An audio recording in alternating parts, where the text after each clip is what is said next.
another track that I could play over conceivably for the rest of my natural life. Folks, how you doing?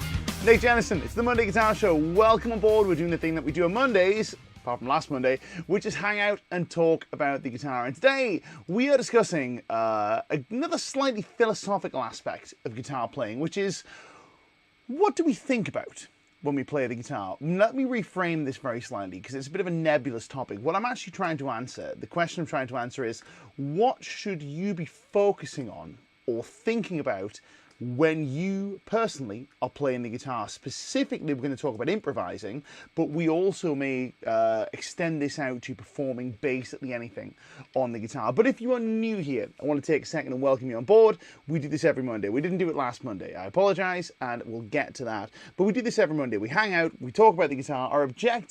Our stated objective is to make you, dear viewer, a slightly better guitar player when you leave us than you were when you arrived. And it seems to be working. We've got a lovely community of guitar players here who seem to be making progress week on week, month on month, and it's a lovely thing to see. We address new topics every month, and of course, this stream is brought to you in conjunction with our friends at Lick Library and Guitar Interactive Magazine. So if you want some more lessons, you can go to licklibrary.com and find a whole wealth of lessons. So many lessons, in fact, that many of you don't know what to do with them. So we have guided learning pathways and guided tutor support to help you navigate the sheer wealth of lessons that we have over at licklibrary.com. And of course, you can also go to guitarinteractivemagazine.com for news, reviews, interviews, all that good non-lesson related content. They sort of go like this, which is really nice. Now, I've got to apologise to our friends who are normally with us. Last week there was no stream, and that's because I was stuck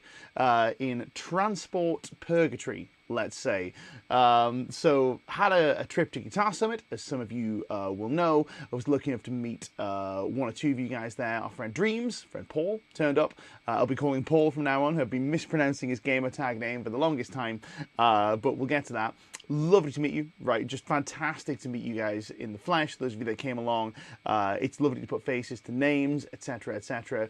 And of course, it's lovely to hang out and chat about the instrument. But the journey home was an absolute nightmare. So first of all, the journey out was a bit of a trip.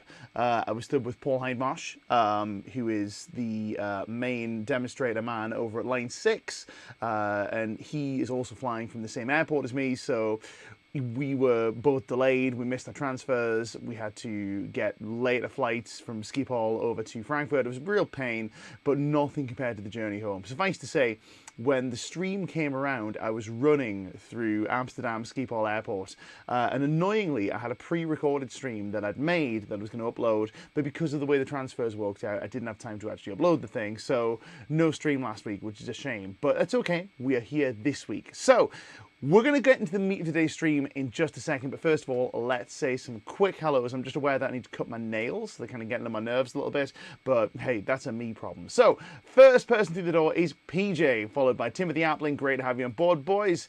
Response Audio is here. Larry Warren is here. There wasn't a stream last week, Larry. That's why you couldn't find it. You are not missing out on anything, I assure you. Sacred Godslayer is here. Marcin is here. Guitar Summit was an absolute dream, Marcin. It was, I recommend anyone to attend. So if you've been thinking about making the trip to Frankfurt for Summit, don't hesitate. It's a fantastic show. Now, if anybody's unsure what we're talking about here, Guitar Summit is, in essence, the European version of the NAMM show, but only for guitars. And it's rapidly becoming the show that everybody wants to attend at, because for a variety of reasons. First of all, it's only guitars.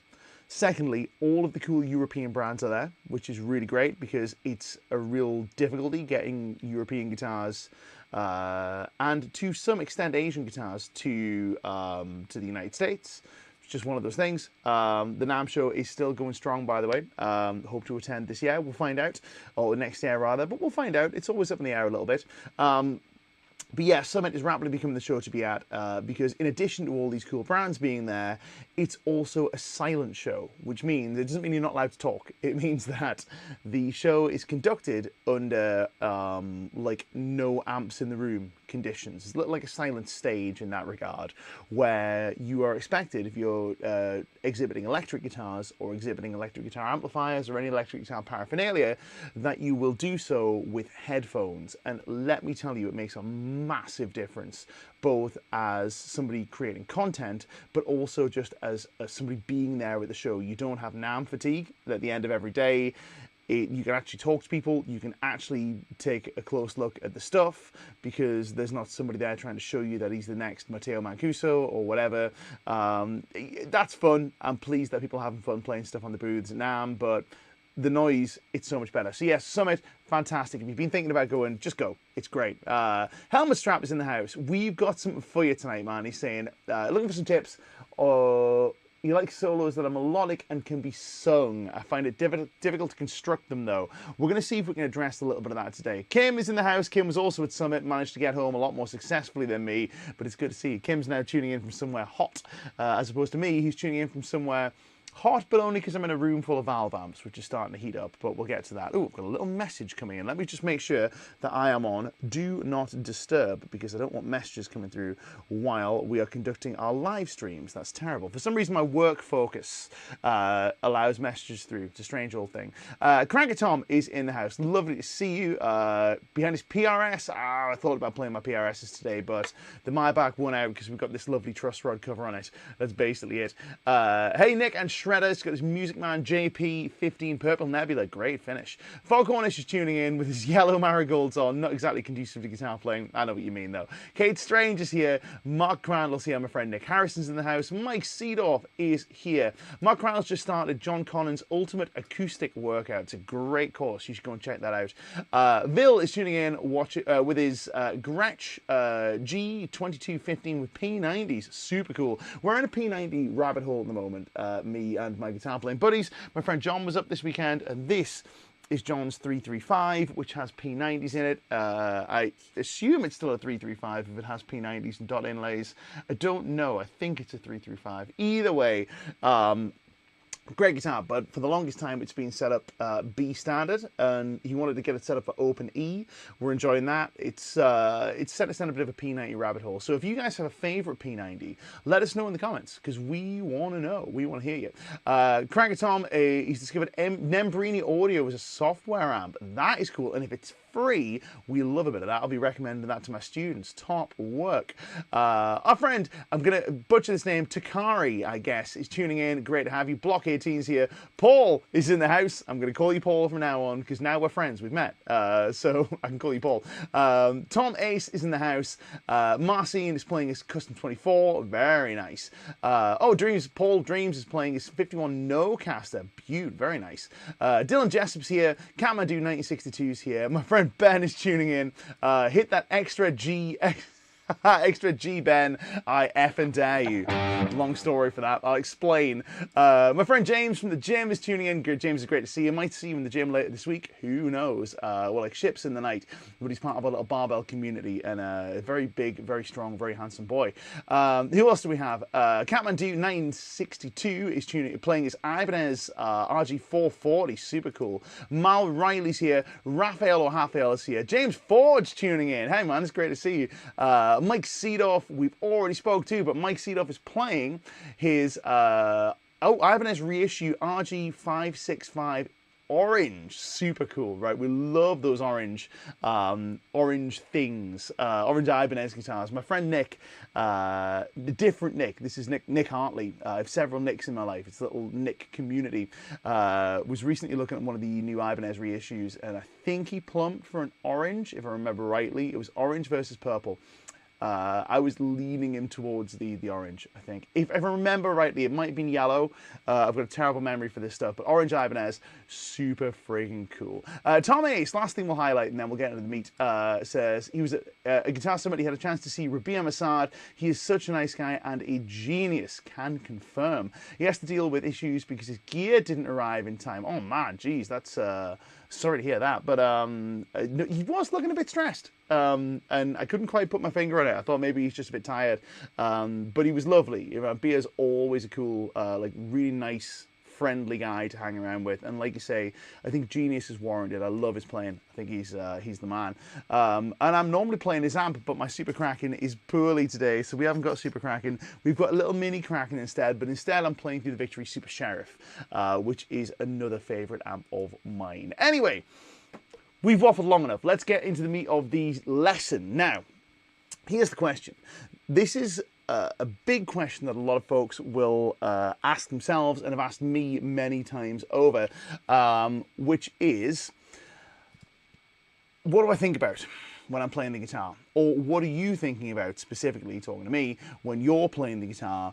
And how should I be thinking, I being the student, the questioner, when I'm playing the guitar? What should I be focusing on? Should I be thinking about theory? Should I be thinking about scales, thinking about my technique, thinking about the next cool thing I'm going to be playing? Should I be thinking about what I'm going to have for dinner? Should I be thinking about, I don't know, maybe, who knows, I'm always hungry, so potentially. Should I be thinking about the other instruments around me? Should I be thinking about my tone? Should I be thinking about the attractive person of the opposite or same or whatever sex in the front row? Who knows? All options, and there are others. But we're going to start with a little discussion on the difference between performance, rehearsal, and practice. Now, these are three different mind states, I guess you can call them, that, not a scientific term, by the way, three different mind states that you could potentially occupy when you're playing the guitar. You can occupy a state of performance, a state of practice, and a state of rehearsal. Now, I have drawn distinctions between these on these streams, and I've actually thought this stuff out live on camera, which is a very me thing to do. Let's talk about what they are. So we're going to begin with the discussion of what it means to be practicing. When we practice, we are playing the guitar in such a way that we are focusing on improving some aspect of our guitar playing skill set. And we think and focus in such a way that we're able to identify problems in our playing and identify areas of weakness and improve those. Let's take an example of what a practice run over the backing track I was playing in the intro might look like. So a practice run, let's say I was going to be practicing my legato playing, for argument's sake. I would be looking very closely at my legato technique and making sure that everything was as cleanly executed and as in time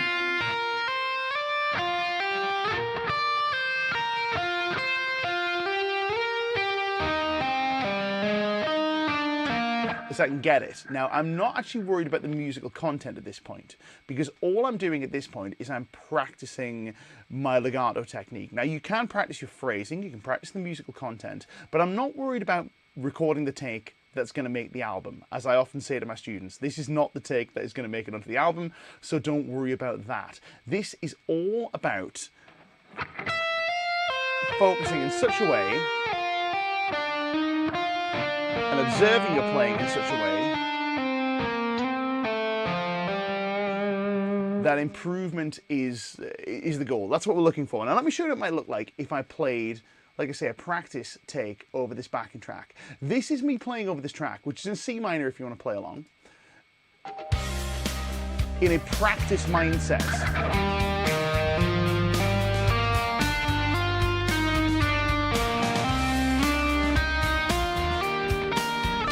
Here my focus is on the physical execution, the cleanness of sound,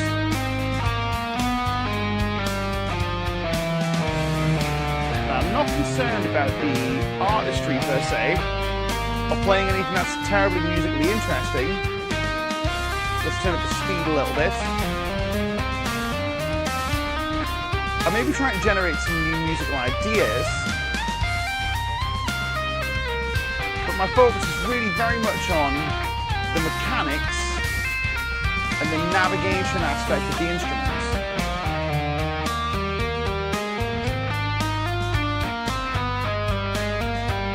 Now, you may have found yourself focusing on these things in performance, which we'll get to in a second.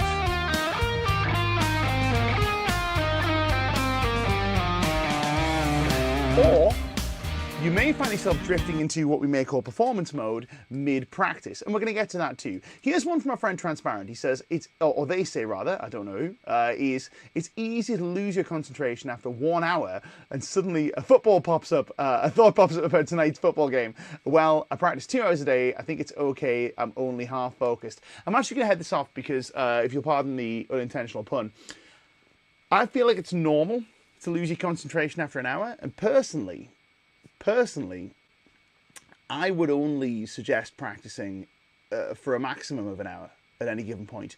I feel like focus really dips for myself, but most of my students I've tried it with, after that hour and 10 mark, and really not a great deal of productive stuff happens after that point. If you're committed to investing 2 hours into your practice, I think it's much better to break that up into two 1 hour sessions or 1 hour and shorter sessions. So if you can schedule it, rather than scheduling a mammoth 2 hour practice session, move some things around in your day so you can get a practice session maybe earlier in the morning and then another 1 hour practice session in the evening. I think you'll see more benefit from it, because the focus is very much an issue for this sort of stuff, like not being able to focus. But it's a very good point. And if you guys want some more tips on that, we'll get to that as we go on. But I think that's something that you'll probably see more success with, is less marathon practice, I guess, because it's very difficult to maintain focus. Now, we talked about slipping into performance mode and slipping into practice mode during the performance. Let's talk about performance very quickly. We're skipping over the intermediate state, which is rehearsal. Now, we'll get to that. Now, performance is very different to practice in terms of the way that we focus. When we are thinking in terms of practice, all we're really focused on is the operation of the instrument. We're focused on making our ability to produce sounds on the guitar better, either accessing new sounds via improving our fretboard visualization or improving our aural acuity, or our physical technique in terms of our execution, our speed, our tone production, relaxation, whatever. That's what we're doing when we practice. When we perform, this is the furthest thing that should be from our mind. When we perform, we need to assume that the work we've done in the practice session has taken, and all we should be focused on is the artistry of playing the guitar. And for this, what I mean is playing cool things, playing stuff that you like the sound of. But we are going to go deeper on this. This is surface level. So this is just like the basics. We've got much more to talk about on this, and we'll get to all of it. We definitely have time, I promise. Now, let me show you an example of what happens when I go from a practice related pass and shift myself to a performance related pass. So pass being fancy jazz words for playing over something. Anyway, here we go. So if I play a practice pass,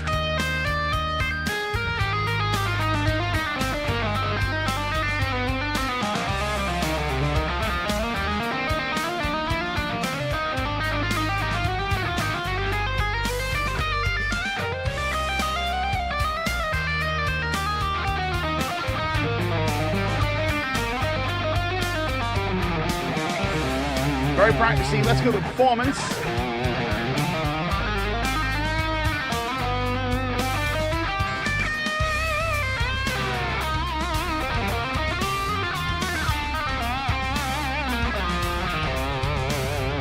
All the magic comes in, if you can call it that.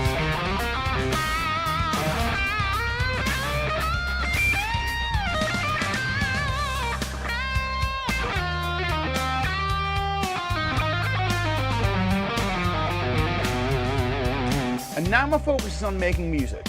It's very different, very, very different. Now, in order for you to focus on the making of music, which I think is what you should be focusing on when you're performing, what you should be thinking about, then the practice components of your focus need to be put somewhere else. We need to put them away. We can't focus on our practice when we're too worried about sounding like we're about to record the take that's going to go on the album. And likewise, we can't focus on creating the take that's going to go on the album when we are too in our practice mindset. So here are things that you shouldn't be thinking about when you're performing, with some exceptions that we'll get to.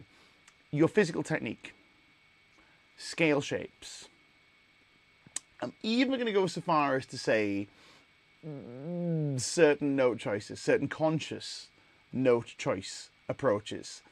When you are performing, all you should be doing is hearing the music you want to produce and letting it come out. Easier said than done. Now, I would love to say that when I perform, that's the only thing I ever think about. Of course it's not. That is the gold standard that I search for and fall short of fairly regularly, especially if I'm hosting a live stream, because I've got lots of other things to think about, like comments and time and are the cameras all in focus, etc. And the same is true for live performance. You know, if you're gigging, you're playing out, there will often be things that distract you. Somebody wants to talk to you. The drummer's dropped their final stick and you need to catch it. Your amp is too quiet or too loud or too mid-rangey or not mid-rangey enough. The guitar is going out of tune. There are all these things that can distract you from really being in the performance, but our goal is to really be in and to really inhabit the music that we're playing. Now, if you go back to our previous streams that we've talked about this, we talked about the idea of really having this super clear mind picture of the notes that you want to play and the sounds that you want to produce. This should be where your focus should be when it's time to perform.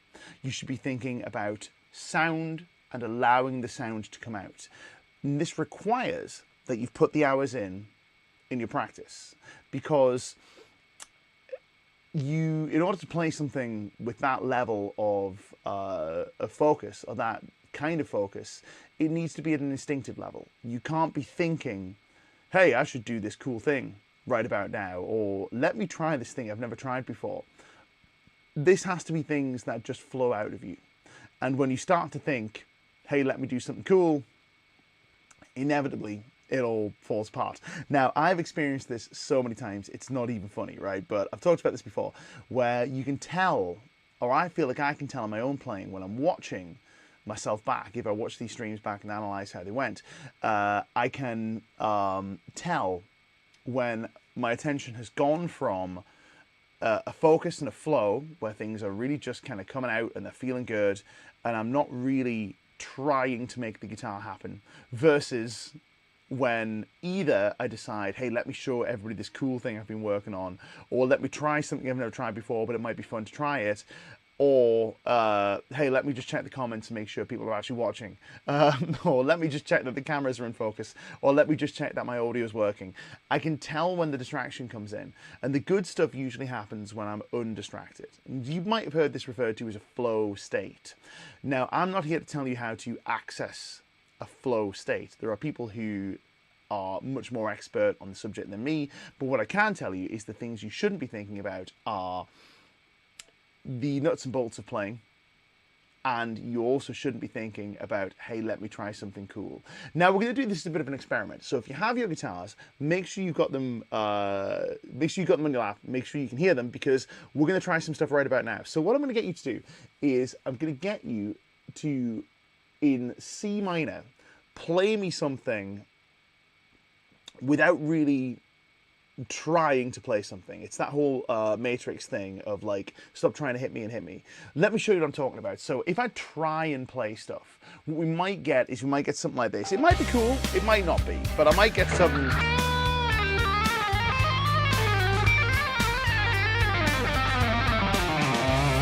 That was actually fairly instinctive. So let me have a go at trying to concoct something.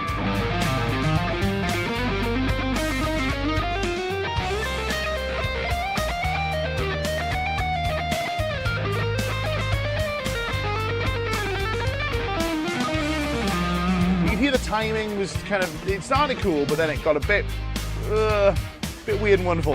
I'm going to go again, but this time what I'm going to do is I'm going to switch that trying to do things side of things off. I'm going to try and play with as much instinct as I can.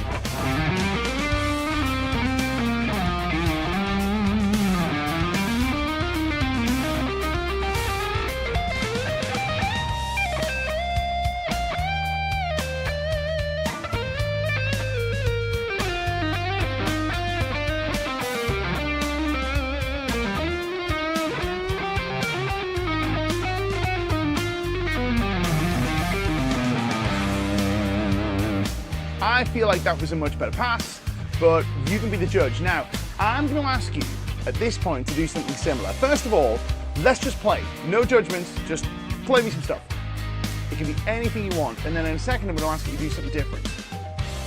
Now, I can't see you or hear you, so you've nothing to be fearful of with this, but play me something. Now, we're going to flip the script a little bit, and I'm going to ask you now to play me something really cool. Give me your best licks. Play me something really cool. There's a good section for it to just come up, this little halftime thing. So play me something really freaking cool, and really try and impress me. Try and show me what you got. I can't see it, but I'm sure whatever it is great, but I can't see it or hear you. Now, I want to know from you guys, did anything change when you went from just playing to trying to play something really cool? Try and impress the teacher, right? Does that make sense? My friend Ant's tuning in. He says, this is a very deep part of gatecrasher lore. There's, whose hands are these? Whose hands are these? If in doubt, stop and stare at your hand. Here's a nice one from Nick Jennison saying, when flying, you can't let your mind be clouded with the physics of flight.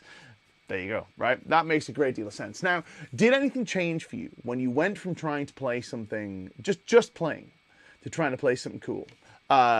Here we go. Yes, PJ saying yes, it went to RST shot.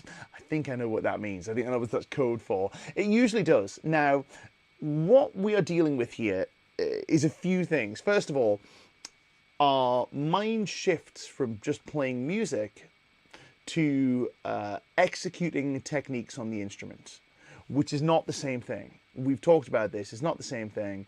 We move from a performance mindset to a practice mindset, let's say, or a performance headspace to a practice headspace.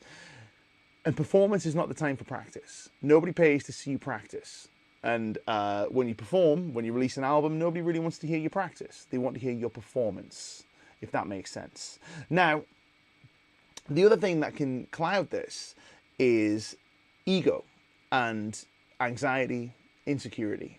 These are all things that we're all plagued with, right? We all get these things, guitar players. We all experience these things. Oftentimes, it is born from a desire to impress, or from a desire to, maybe a good-natured desire to present your best self, to show people what you can really do, and to show the best 100% upper limits of your capability. This is, I'm not going to say it's a trap, but this is something we all fall into, and it will oftentimes poison your guitar playing in a way like we've just experienced, where you try and do stuff and it all goes to pot. I've experienced this I don't know how many times, when I'm sat in a room and there's loads of guitar players there, or you know, when I'm sat on a live stream. It doesn't happen so much these days. I've done so many of them, but we worked out we're nearly like 200 now, which is crazy. But you know, early on, first few live streams, really used to get kind of head up about like, hey, I've got to present my best self. Or you know, we just did a clinic at Guitar Summit. It was the same thing. I thought, I've really got to impress these people and make sure that they know that I can play. Otherwise, why would they listen to me talking about whatever it is we talked about? This desire to impress will inevitably distract you from the thing that we're trying to do, which is to focus on the making of music. Now, how do we How do we subvert this? How do we subvert these thoughts that are not what we're trying to think about? Well, we do it by focusing on the sound and focusing on the music. And the best way to do this, I think, is to cultivate an internal singing voice with your guitar playing. So we've talked about this before, but we talk about the idea of singing what you play and playing what you sing. So we have talked about Guthrie Govan a lot on these streams, but we've also talked about the George Benson thing, which is where you sing and play. Now, if any of you are singers, you'll undoubtedly have done this as like a cool stunt when it's your turn to play the guitar. And, you know, maybe you'll, I don't know, let me see if I can demonstrate this. I'll leave the microphone on for this now, but you may be playing...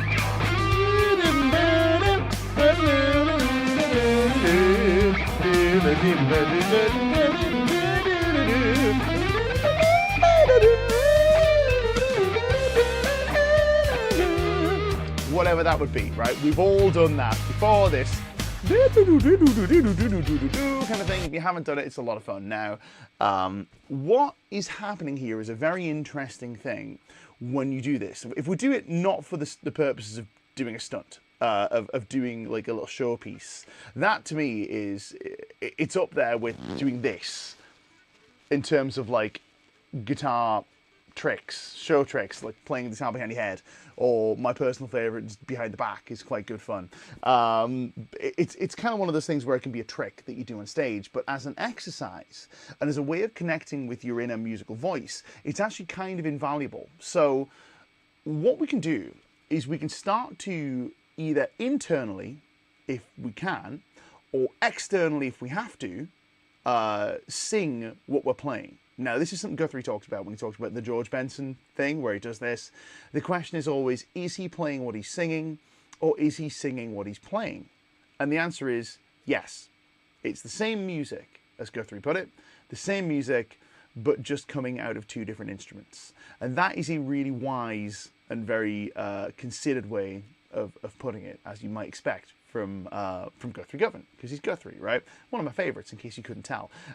So what we can do is we can begin by exploring this idea of really connecting with singing the notes that we're playing. And when we sing these notes, don't think just about the actual like the pitch that you're singing. Sorry, I'm highlighting some questions for later on. Don't think about the pitches that you're singing. Think about the quality of the notes. Think about the way that you might frame the note with a vowel. Do you want it to go ba or do or whatever? Think about the vibrato, think about the duration, think about the intensity of the note, and really focus on those things, the musical qualities that you're trying to create with your instrument. Now, here's what we're going to do. I'm going to turn my microphone off, so you can't hear the singing. You may hear it through the guitar's pickups, who knows? Depends how loud I'm going to sing. But I'm going to play the same thing. And this time I'm going to do a pass where I don't internally sing, and then I'll do a pass where I externally sing the notes as I'm going. What you should hopefully notice is that when I start to do the external singing, which is representative of the internal singing that I'm doing anyway, things will become more cogent and things will become more clear and better structured, maybe. Hopefully, that's what's going to happen. So let's take a listen and find out. Let's go to these two cameras. I'm going to turn the microphone off. We begin with no internal singing. You'll know if I'm singing because if you watch this little small footage up here, you'll see my mouth going when I'm singing. So, okay, here we go. Let's see what happens.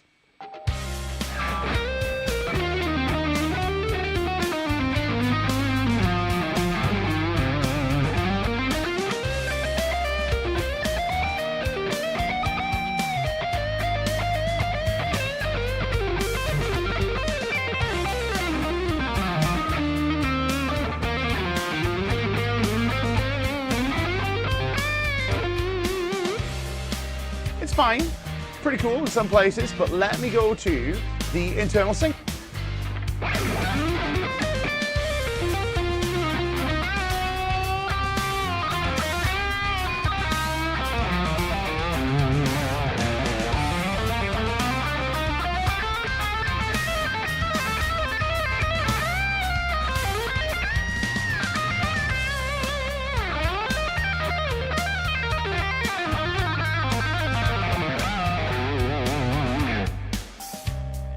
I think a better pass, personally.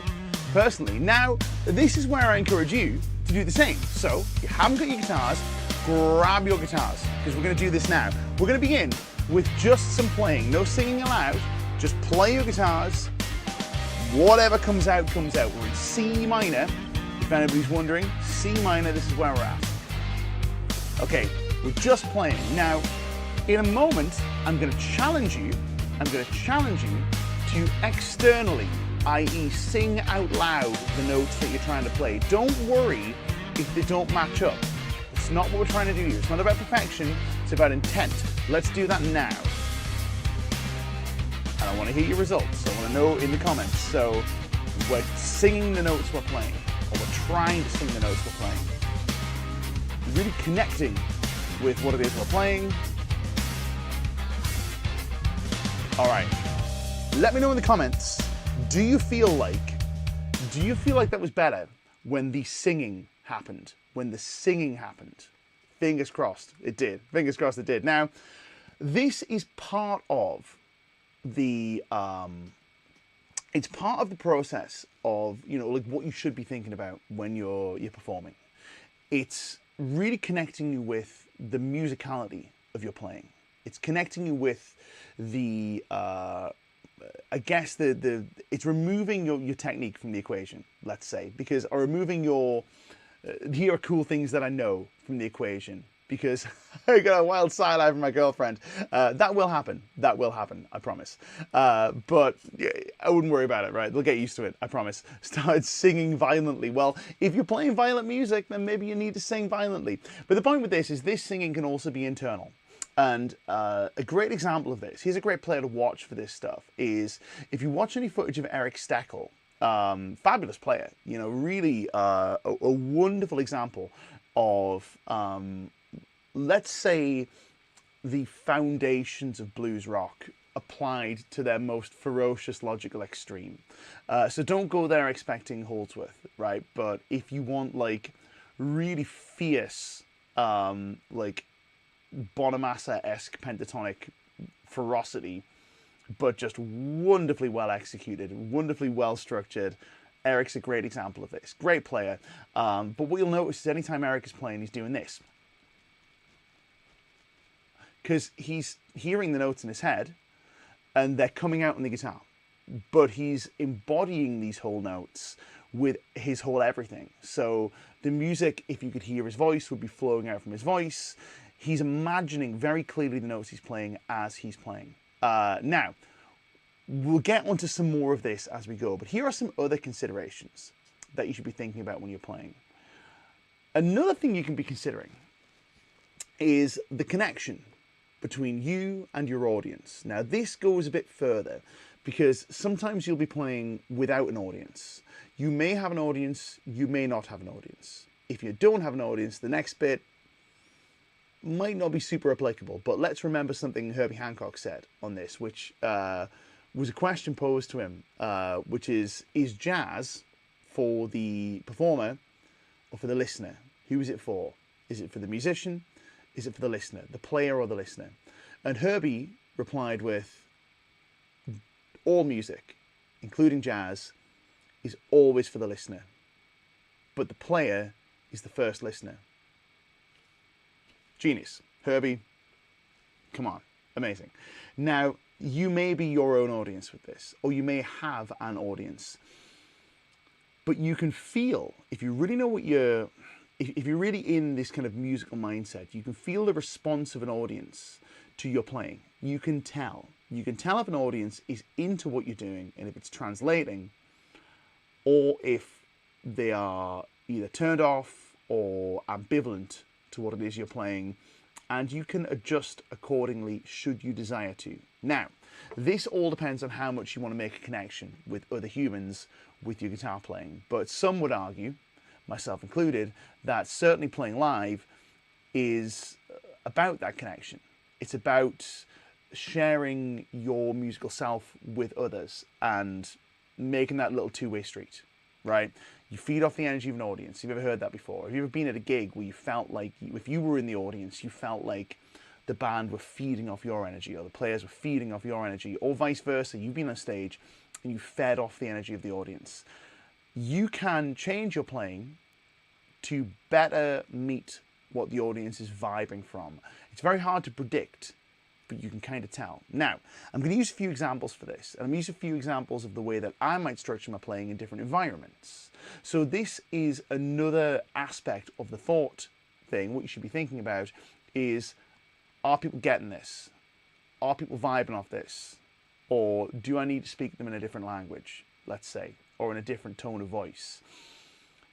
Now, if I'm playing, let's say, for example, I'm playing on a live stream, which I'm doing right now, I will play differently to the way I might play if I was recording a studio album, or if I was recording a video, let's say. Different things. If I am performing in front of a small number of people, let's say it's a small club, I'm going to play differently to if I'm playing in front of a very large number of people. Let's say it's a festival where it's outdoors and there's lots and lots and lots of people and it's a huge environment. I will play differently depending upon whether I'm playing in front of an audience primarily of guitar players versus an audience primarily of non-guitar players. So let's say, for example, I have this track that I'm playing over right now. Let me show you some examples of how I might play it if I was playing it in front of, say, I don't know, let's say we're playing a guitar summit. It's my clinic, and this is what I've decided I'm going to do, right? This is my backing track for the clinic. This is the way I might play it. I might play it aiming to play things that guitar players are going to get off on, which might be some of the, I guess, some of the bigger expression stuff, or it might be some of the more hip ideas. It might be some of the more out there technique stuff. I'll show you what I mean. So here is like a guitar player, small audience driven way of playing over this track.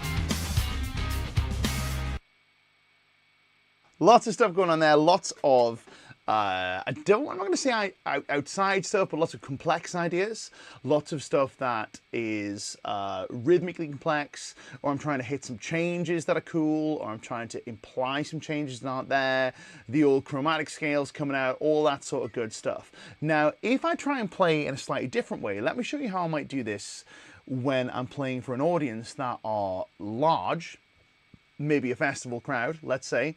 Maybe it's outdoors, and maybe there aren't that many guitar players in the audience, or maybe there aren't any guitar players in the audience. Let me show you how, which is rare for me to be honest, because most of my audiences either are guitar players or have lots of guitar players in them, but let me show you the difference. We might get something like this.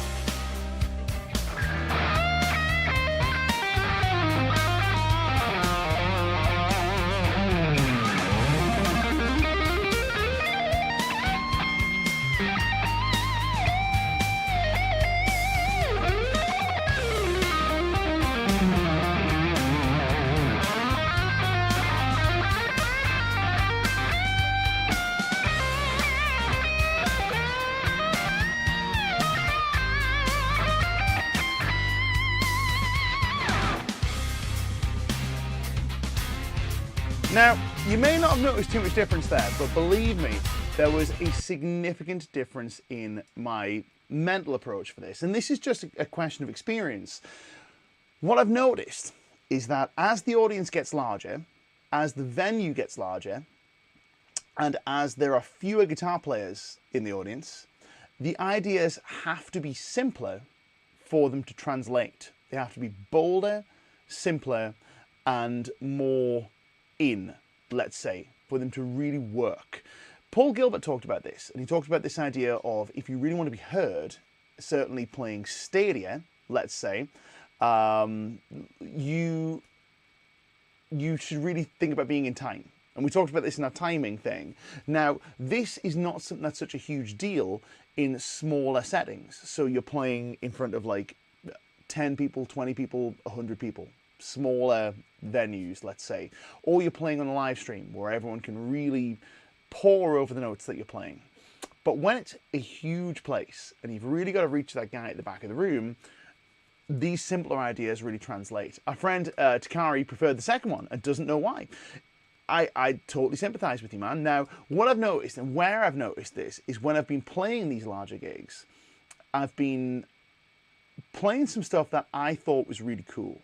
And as a guitar player, I'm like, I'm gonna like really show these guitar players what I'm capable of. I'm gonna really show these guitar players in the audience such that there are, I mean, geez, you know, festival crowd, 8,000 people, whatever. I'm gonna show all the guitar players what I've got. And it didn't really seem to work. And when I would go back to simpler ideas, and I would play maybe some pentatonic based stuff, or I'd play some stuff that was more in time, even if it was shreddy, even if it was like fast, people would seem to get it more, and you could feel them go, yeah, in a very visceral way. And it's a hard thing to describe unless you've experienced it. But the point with this is, when I became mindful of the audience connection, then I started playing something that was more appropriate, as opposed to being mindful of or focused on, let me show you the cool stuff that I want to play. Now, this is not to say that I always get this right, because absolutely I don't, right? Oftentimes I'll be live, I'll be playing on stage, and if the audience don't really care, if they're not really into the guitar thing at all, I'll just play something that I think is fun, and I'll entertain myself. And yeah, not saying that's the right thing to do, but it's something I will do, you know. Sometimes a guitar player will be in the audience and they'll come up and go, man, your chops are insane, and that makes me happy, right? But oftentimes the guitar is just kind of there, and it's kind of filling space between bits of singing. That's fine. But if you've got an audience that you really want to reach with your guitar playing, consider being mindful of the vibe. It's the musical equivalent of reading the room, let's say. So, you know, let's imagine rather than being a guitar player, you're a comedian, and you walk into a room and it's full of let's say, it's full of old ladies with their knitting, and you know, maybe they seem a little bit conservative in their outlook. You're going to tailor the jokes, I hope, the jokes that you're going to tell to that audience, versus if you walk into a room and it's full of like young people who are maybe a bit drunk, etc., or whatever. I don't know, but I'm not a comedian, as I'm sure you can probably tell. I'm absolutely positive that you can tell. But yeah, being mindful of the vibe in the room and playing appropriately is another thing that you can focus your attention on when you're playing. And that is, again, another feel aspect. It's an aspect of like, hey, what am I feeling, not just in terms of my own playing, but what am I feeling in terms of what's happening musically and environmentally around me? And, you know, maybe you don't have the luxury of that. Maybe you're just playing something in terms of performance, a written piece that you have to play note for note. Even still, the way you execute it, you can think about reading the room. Now, the other aspects of this, which we haven't really got a great deal of time to talk about, but it's something that we should be considering, is what's going on with the other players around you. Now, this is huge for a soloist, but it is absolutely enormous for an accompanist. And this is a bee in my bonnet, right?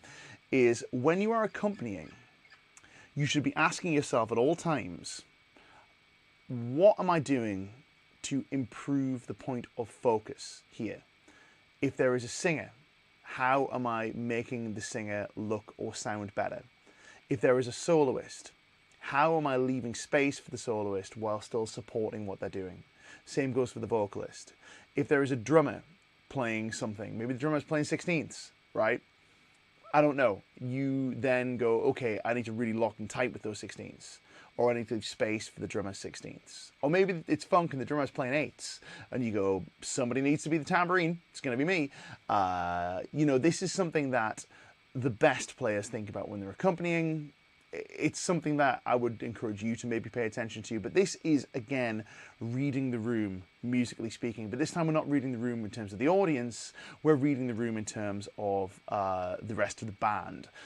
But that's different, because when you're soloing, the band kind of should be reading you, truthfully. So that's something different. Now, again, strong opinion on that, but maybe I'm wrong. I don't know, but that's my take. So anyway, we have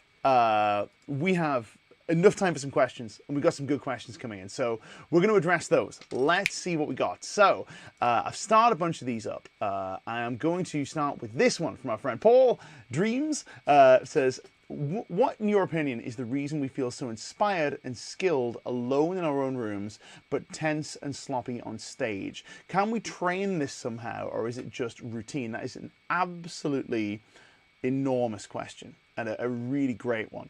So I think, personally, I think just talking about what we've been talking about today, I think at least an aspect of this, at least a part of this, is that desire that we've talked about to impress and this desire to put our best foot forward, musically speaking. And when we're making music on our own, we're not trying to impress ourselves. Maybe you are, but you're playing stuff because you like the sound of it. And then when it comes to play out and comes to play in front of people, we become tense and sloppy because we are focused on the urge, the desire to impress people with our playing, and the desire to represent the stuff that we've done in the practice room as well as we possibly can do it, and go, I must show my best version of this. Let me show everybody the cool thing that I can do. The moment that thought of, let me show you the cool thing, enters your head in terms of playing, I'm not saying you're doomed, but you might be doomed. Now, maybe you won't be. Maybe you'll be absolutely fine. But for me, whenever that enters my head, it's the equivalent of, those famous last words, watch this. When somebody climbs to the top of a big wall and says, hey, watch this. And then an hour later, we're all sat in accident and emergency going, well, we watched it. Anyway, we should have tried to stop you. I wonder if that's maybe part of it. And rather than just having an earnest connection with the music you're playing and just following the music wherever it takes you and taking whatever's there and playing whatever is within your means on a given day, the desire to play something cool and play something really impressive might be what causes that. Now, if we're going to get onto books very quickly, but if not, if you guys haven't read The Inner Game of Tennis, I encourage you very strongly to go and read The Inner Game of Tennis. It does become about tennis at some point, but that's about 5 chapters in. So you only really need the first part of this book to get the full measure of it. I would really strongly encourage you to read it. I'm not going to try and summarize it here because I'll do a very poor job, but there are lots of excellent summaries available for free on YouTube, but just read the book. Also, don't be tempted to go and grab The Inner Game of Music. I feel like the original text is the one, personally, and you can make your own inferences about how it applies to your musical performance, but it's gold. It's really invaluable. What it's kind of addressing is the idea that when the ego, the part of your brain or the part of yourself that has the desire to do something cool, the desire to impress people, takes the wheel, musically speaking, then everything goes to pot, because that side of you is not very good at operating the fingers. That's a different side of you that does the finger operation or the operation of the tennis racket in the case of tennis. It's a really profound text. I would encourage you to go and check it out. It's really great. Another good one is, I can't remember who the author is, but it's Thinking Fast and Slow is another very good one. The only issue with this is In a Game and Thinking Fast and Slow both use the terms self 1, self 2, but they can't agree on which one's which. So that's quite annoying. But you have to do those mental filterings yourself. But I guess it's good practice. It's sharpening your cognitive abilities, if that makes sense. Here's a real cool one from our friend Takari saying, what's the best way to start writing solo ideas? I think a really good way to do this is what I call panning for gold. So what you might do with this is you might just loop a track and play, and not try and play stuff, just observe, just watch.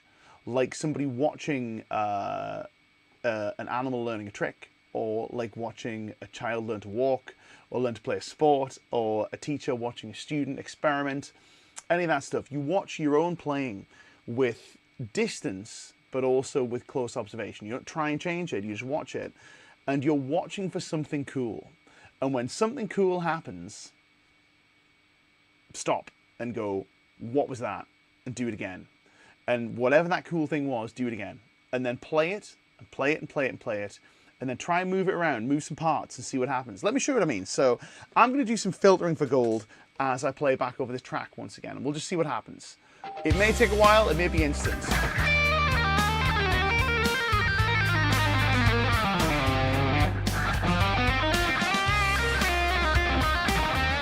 That was quite cool. I like that.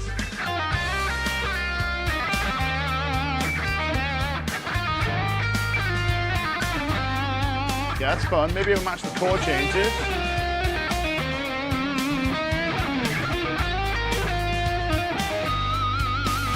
That's fun. So here I'm changing the notes but keeping the rhythm.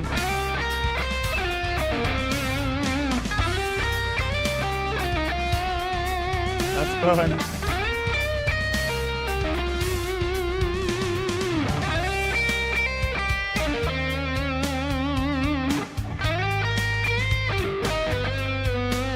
So on and so forth. Now, with this, what I've done is I've found this idea. And then once I find this idea, I'm just going to try all versions of it that I can think of, or all versions of it I can discover, and I'll just see which ones I like the most. And the ones I really like, I'll keep. The ones I don't like, I'll make a point of going, okay, well, put that one in the swipe whatever direction on that. I don't know which direction is good or bad. I don't know. It's pass. Whatever the kids are doing with the swiping thing, swipe bad on the idea that is bad. And just go, right, cool, send that to the reject pile, and then the stuff that's cool, send that to the is cool pile. And you can develop from that, I think. So the panning for gold thing, I think, is an interesting way to do that, I would suggest. Here is a very cool one from our friend. Here we go, John Page, my good friend John, who's 335. We mentioned earlier on. So remember, we want P90 recommendations, right? We've had a very cool recommendation from, let me just quickly highlight this, from Cracker Tom, saying the Mojo Tone P90s are great because they cancel the noise with an extra coil. I'm going to be interested to check those out because noise cancellation is good, but at the same time, I have heard, and I don't know for sure, I haven't played those, I have heard that somebody's got it right as far as the sound of a P90 with noise cancellation. But yes, John is saying, a wise man once said, don't practice till you get it right, practice until you can't get it wrong, and then you're free to just enjoy playing it. Man, you got it. You got it. That's it. Nail on the head.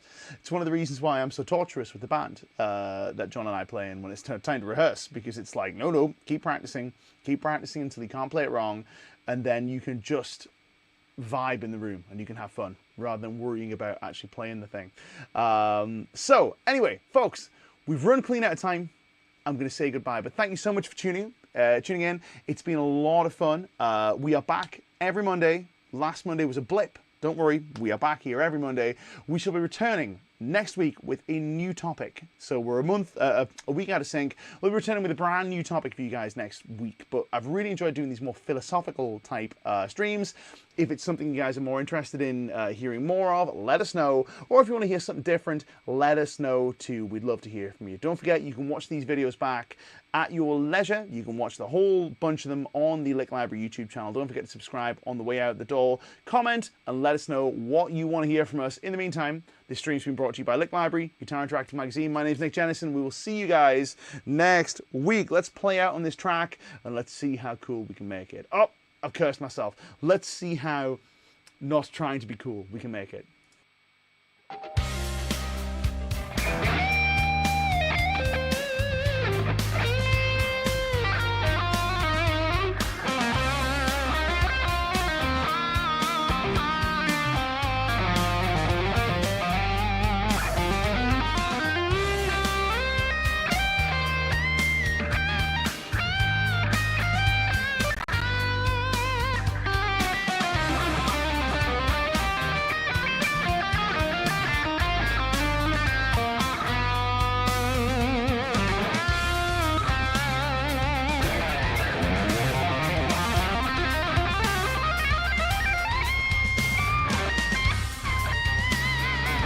Try to do something cool and it all went wrong.